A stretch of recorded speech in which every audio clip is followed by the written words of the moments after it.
Hello everyone! Good afternoon! Guys, nandito kami ngayon sa aming kapilya, sa aming weekly routine. Nagkagulo-gulo na guys, kasi ang request sa amin ngayon, lentil decoration. So hindi kami naggumagamit ng bulaklak. Yung mga tuyo, mga dahon laya ang gagamitin. Walang pakabuhay-buhay. Kaya yung mga kasamahan ko, ano na oh, tingnan mo sila oh. Bitaw no? Sabihin mo, kanya kayo kung man ito mga kuhan, ako pa nanimba, makapula, dapat hindi magpula. Ito na guys, tingnan nyo oh, yung mga materyales na gagamitin namin. Bawal ang pula. Guys, ito lang ang gagamitin namin mga malaya na mga dahon. Ito tuyo na kahoy, mga branches sa kahoy. Ito na natapos ko. Kung okay na ba ito? Ito na guys, ang mga gagamitin na mga dahon laya. Ang dahon na laya. Alaning. Kanya-kanya lang kami diskarte kung ano ang design sa amin pag-decorate ngayon sa aming kapilya.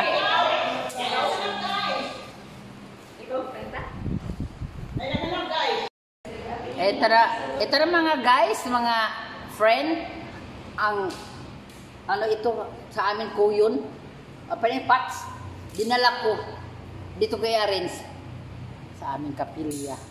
Hindi ko na nalutuan ng pinaksiw.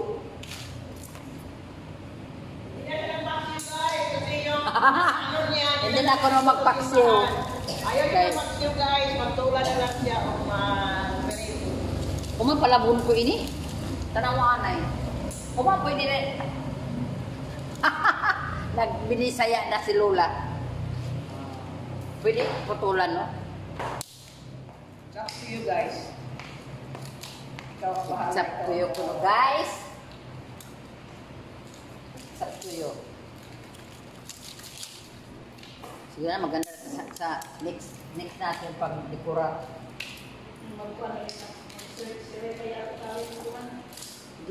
Yes, yung materials.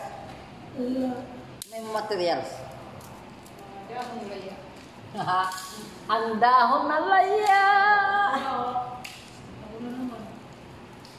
Yan. Para ba na dito? Ha? Wala na dito. Meron na ako dito. Uy! Ang kanal sa pala na. Gawa na dito ikaw po. Ano yan? Sa cross? Sa cross? Butangan? Hindi yan. Sa tuto. Sa santo. Kung dyan mo saway na magkandado na, hanapin ka mo maiba-yuman pa kung nasa sasanto. Muman. Ganito lang guys. Yung mga malaya na mga materials ang ginagamit namin, hindi na presko na bulaklak kasi lentil season na. Lentil season. Okay. Guys, ito na ang ginagawa namin dito sa aming kapilya. So may dekoran din eh.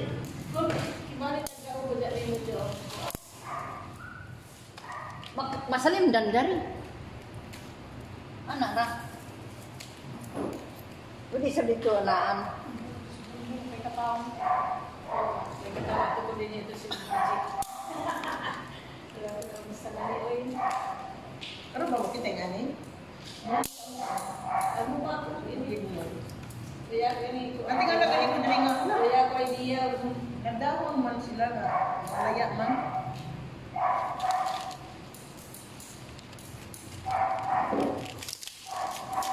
Pwede mo ko kung iba-iba din.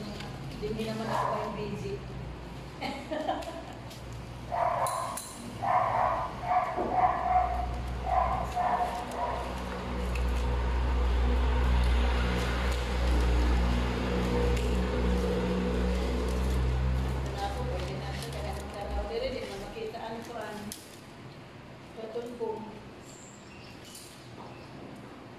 Pero kung sa uron, klaro.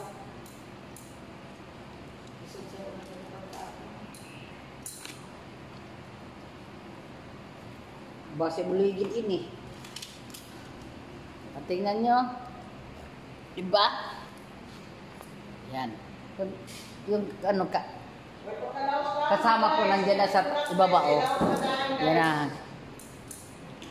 Good for 4 weeks, hindi na dekorasyon. Yan isa, oh. Tingnan mo yun na ano ko. Oh. Kaya kita ko na yung ato ko ang idea.